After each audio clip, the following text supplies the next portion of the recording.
pasado alas 11 kagabi nang lumapag sa Villamor Airbase sa Pasay City ang eroplanong nag-uwi kay dating Negros Oriental Representative Arnie Teves dito sa Pilipinas. Bago bumiyahe pabalik ng Pilipinas mula Timor-Leste, tinanggal ang posas at kadena sa paa ng pinatalsik na Negros Oriental Representative na si Arnie Teves. Pagtapak sa eroplano ng Philippine Air Force, ibinalik ang posas sa kamay, pero hindi na ang kadena sa paa. Huwag nyo na lagyan nyo sa paa. Kahit sa kamay, huwag nyo, hindi naman matagas.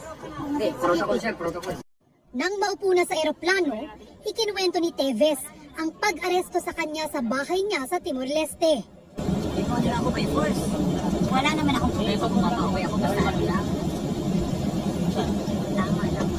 Dito na rin binasahan si Teves ng mga karapatan niya, pati ang patong-patong na kasong haharapin niya sa Pilipinas. You are under arrest by virtue of the warrant of arrest issued by Manila Court on September 2023 for 10 counts of murder.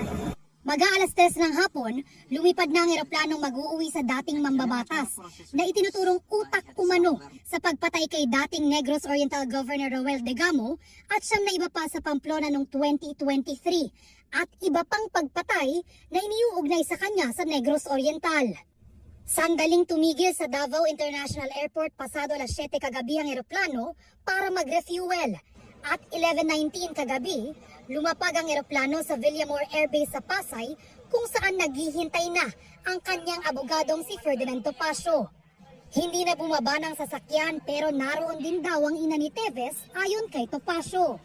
Kami naman pong nasa defense team niya ay handa naman po kami na siya ay depensahan. Sapagkat bagamat 2 taon na siya ay nasa Dili sa Timor-Leste, hindi naman po kami nagpapahinga rito.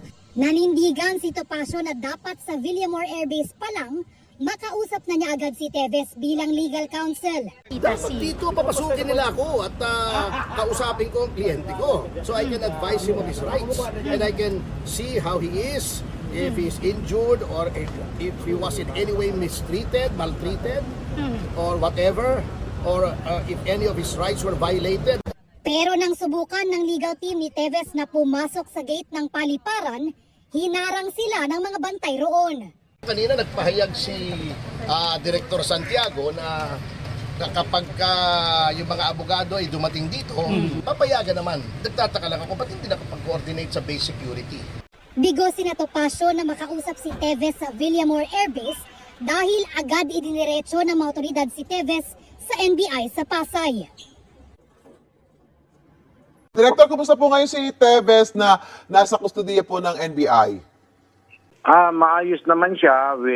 Pagdating namin sa PhilNB, sa opisina namin, ay sinubject agad siya sa medical at saka yung usual na booking processes, fingerprint, everything. Okay naman siya. At tapos dumating doon ang kanyang nanay at ang kanyang abogado. Pinayagan naman namin na magkausap sila at binigyan namin ng time ng privacy para makapag-usap. Ihaharap ko sa kanila ng mga sandali at tapos ay didiretso na sa Bureau of Correction. Bureau of Correction kasi nandun ang aming detention cell. Wala kaming detention cell sa opisina.